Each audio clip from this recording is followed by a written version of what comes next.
ભરૂચના બાયપાસ વિસ્તારમાં મુન્સી સ્કૂલ નજીક શુકુન બંગલોઝ નામની સોસાયટી આવેલી છે। આ સોસાયટીમાં રાત્રિના સમયે તસ્કરોએ ત્રાટકી બે મકાનોને નિશાન બનાવ્યા, જેમાં સુકુન બંગલોઝના મકાન નંબર 85માં રહેતા ઇમ્તિયાઝ અહેમદ મંસૂરીના મકાને નિશાન બનાવી તેમના ઘરમાં રહેલા સોના ચાંદીના દાગીના, સોનાની વીંટી, અછોડું, રોકડા રૂપિયા સહિત 1,45,000ની ચોરી કરી ગયા હતા।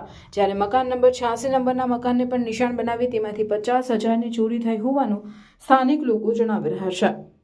આ સાથે જ પોલીસમાં જાણ કરી હોવા છતાંય તેમની ચોરીની ફરિયાદ નહીં નોંધી માત્ર અરજી લીધી હોય સ્થાનિકોમાં પોલીસ સામે છૂપો રોષ જોવા મળી રહ્યો છે।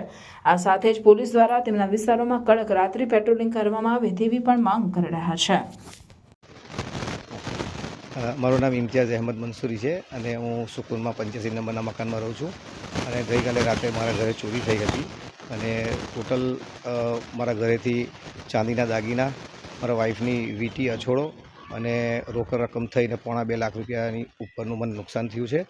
અને એક જ દિવસે મારા ઘેર અને મારી બાજુમાં 86 નંબરના મકાનમાં પણ એક જ ટાઈમમાં 2 વખત 2 ઘરમાં એ લોકોએ ચોરી કરી છે। એટલે આ બહુ મોટી વાત કહેવાય। અને આગળ બી 15 દિવસ પહેલાં એક મકાનમાં ચોરી થઈ હતી, ત્યાંથી અબાઉટ 9 લાખ રૂપિયાનું ચોરી લોકો કરી ગયા છે અને એનો FRI બી કરેલો છે। અમારો FRI લેતા નથી, અમારી પાસે ખાલી અરજી લખાવી લીધી છે અને અમને કીધું છે કે આજથી તમારી જવાન આવશે। પણ અગાઉ બી અમે લોકોએ મિટિંગ કરી હતી, વખત અમે લોકોએ મેડમને જાણ કરી હતી કે અમને પોલીસ પ્રોટેક્શન માટે 2 જવાનો આપો, તો એના માટે અત્યાર સુધી કોઈ અમને સહાય મળી નથી।